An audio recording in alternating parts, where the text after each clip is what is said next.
What's going on, everybody? Welcome back to the channel. Hope you're all doing well. I just got home from an early screening of the latest film coming from DreamWorks, which is a sequel to a film from a couple years. I just got home from an early screening of a new film coming from DreamWorks Pictures that is a sequel to their film from a couple years back. This time around, just simply titled The Bad Guys 2. Pierre Perifel returns as director with J.P. Sands as co-director, and it's written by Aaron Blabey, who is the creator of the books, and once again stars people like Sam Rockwell, Marc, Maron, Craig Robinson, Anthony Ramos, and Awkwafina, but has some new faces in here as well that are played by Danielle, Maria Bakalova, Natasha Lyonne, and more. So here we are a few years after the release of the first film, The Bad Guys, which is a film I enjoyed. I covered it here on the channel when it first came out, and it's not a groundbreaking film from DreamWorks, by no means something like The Wild Robot that'll grip your heart and have you holding back tears by the time you get to the end of the film, but was just a good, fun time. In a lot of ways, and my mom said this earlier, who joined me as my +1 at the press screening today, it feels like an animated Fast and the Furious, but in the best possible way. You have a group of characters that are these very big, over-the-top criminals that are doing these overly elaborate heists, and it just visually, it just goes for bombastic, it goes for huge, it goes for over the top, and this film is no different, following it up. But if you saw the first film, you know that our main characters are kind of, moving away from a life of crime and want to be the good guys instead of the bad guys. So before we get into my thoughts on the film, let's get into what this film is all about. So after leaving their life of crime behind, the group of the bad guys are trying to make their lives right and be the good guys, only for a new crew of villains to pop in that are known as the Bad Girls, who end up recruiting them for one big heist, holding some blackmail above their head. And so in order to keep one of their close friends out of trouble, they end up having to do some more heists and find themselves trying to prove to everybody else that they're actually the good guys. So going into this film, I enjoyed the first film, but I didn't necessarily feel like we needed a sequel, but the trailers looked fun, they looked cute, and I'm a sucker for some good animation coming from DreamWorks. If anything, I usually know that visually their films are going to be pretty great, and there's no difference here. This film is stunning to look at. It was great to see on a big screen, and immediately you're just thrown right into a big heist at the very beginning of this movie that just visually is incredibly enticing and pulls you in to the teamwork of the characters in this movie, all the things that they do on their own that make them a really strong team that visually was enticing to watch and comedically was a lot of fun to watch as well. Similar to that last film, you have a really rock solid cast that's led by Sam Rockwell, of course, as the character of Wolf. You also have people like Marc Maron, Craig Robinson, Anthony Ramos, and Awkwafina, and they're all great in their roles once again, very much leaning into the silly moments with all of these characters. Their banter is great, and there's some great moments of animation around all of them that at times are really funny, but also really cool and badass. There's some great shots in this film, just cinematically, just stuff that will be a really solid wallpaper on your desktop computer. And so overall, I really enjoyed the aesthetic of this film, and I think the voice cast is great. And as far as the new voice cast that you have here, you have Danielle as Kitty Cap, the new big bad, the leader of the new villainous group. You also have the character of Pigtail Petrova that's played by Maria Bakalova, and Natasha Lyonne, who's playing the character of Doom.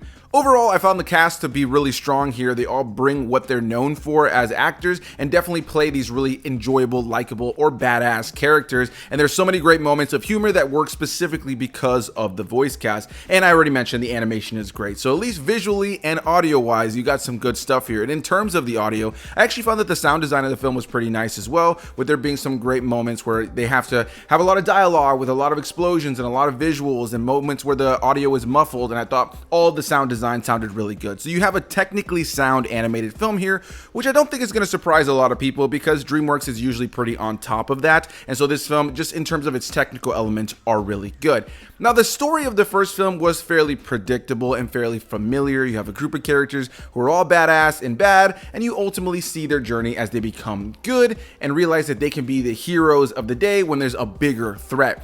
Here, I think you have a pretty interesting story because while it is still predictable and maybe feels a little formulaic at times, you have a group of characters who are trying to do good now, but everybody around them doesn't see them as the good guys. They're all very worried about, trusting in these characters, ultimately for there to be a bigger threat, and they try to do what they can to stop this threat, but at times it makes them still look like they are the bad guys, and they have to kind of take that on while also trying to prove that they are the good guys now. And I think that this film does some interesting things with the characters in terms of their journey. There are a couple of moments where they have to question, should we just be the bad guys? People want us to be the bad guys. They expect us to be the bad guys. Should we just kind of fill that role? Is that an easier life to lead than being the good guy? And I think while the film is predictable, it is a film that ultimately has nice messages for kids. And having seen it in a theater that did have families in theirs with kids, there were a lot of kids that were having a good time with the film. Anytime I get to check out a film early or going to see an animated kid film in general or something that's for the family and there's kids in the theater,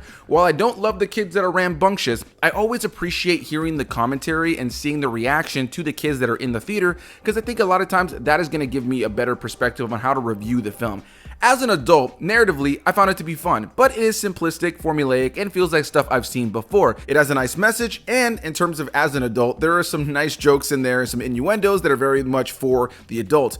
But watching it with the mentality of being a big kid and thinking about the kids, there's a lot of silly humor in the film. There's definitely some of that potty humor, some fart jokes in there, and just some cute moments that ultimately got the kids in the theater I was in to laugh and chuckle, which only kind of added to my enjoyment. There were a couple of moments in the film where the group of girls that were sitting behind me kept making these comments about the film, and it was never distracting, nor was it ever like obnoxious. It was very cute. They were reacting to the film in a way that I feel the film wanted it to be reacted to. And so for me, watching the film and kind of getting all those reactions from the kids around, you could just tell that the kids were having a good time. Whereas just a few weeks ago, I was sitting in a similar theater for the new Smurfs movie, and the kids around weren't really reacting very much. And I think that that's a pretty clear indicator a lot of times when you have an animated film like this for kids and seeing how the kids react around you. And it seemed with the bad guys too, that the kids around me were having a good time, and the adults as well, including myself, were able to enjoy a lot of the banter, a lot of the humor, even some of the sillier humor. And like I said, there's some stuff that's sprinkled in there that's definitely for the adults.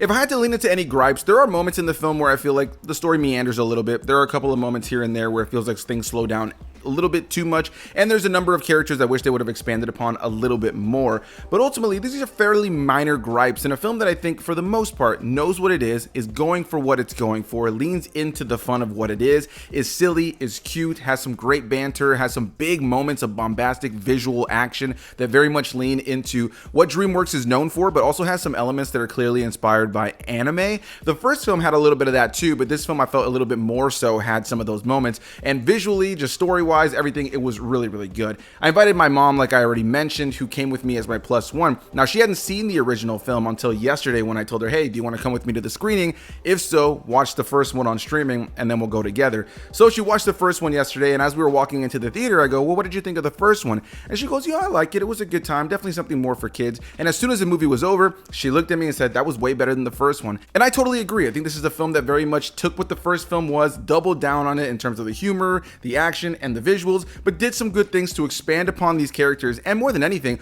also left things in an interesting place for the end of this film to give the third possible film a really strong start off, a great way to propel the story to feel incredibly different. You have the first film that's all about these guys being bad and finding their way to good. Then you have this film trying to be good, but finding themselves dabbling in the bad and trying to really solidify that part of them that's good. And then you have a possible third film that's set up at the end of this film that would really have our characters in an entirely new place, in an entirely new situation that takes all of their skills up to this point and allows them to do something completely different. And I really appreciate that. A lot of times when it comes down to sequels, especially in the world of animated sequels, certain sequels can start to feel like more of the same with just slightly different stories. And I really appreciate that the first two of these films have been incredibly different so far, even if they are predictable and formulaic to other stories we've seen. And I like the notion that this film ends with a setup for a possibly very different third film in the franchise, which I think ultimately now, after having seen the second one, I'm more excited for than I was for the second film after seeing the first one, which I think is the only thing you can ask for. At the end of the day, I don't think The Bad Guys is something that's going to leave you emotionally gripped and crying the way that something like The Wild Robot did, or even something like Puss in Boots. I think DreamWorks has released more emotionally resonant films in recent years, but with that said, I do think this is a really solid film that's really fun to watch. A little bit slow at times, there's some character development that could have been handled a little bit better, but the film knows what it is. The character banter is great, the voice cast is great, the sound design is great, the animation is great, and ultimately this was just a good fun time at the movies. I can see myself rewatching this film down the line and just kind of having it feel like a comfort film. I think if I was a kid and I grew up with this film, I'd be a big fan for sure. So that's going to be my thoughts on The Bad Guys 2. Looking forward to hearing what you guys have to say down below. So hit that like button, comment your thoughts down below, subscribe for more videos like this, and I'll see you guys in the next one. Bye-bye.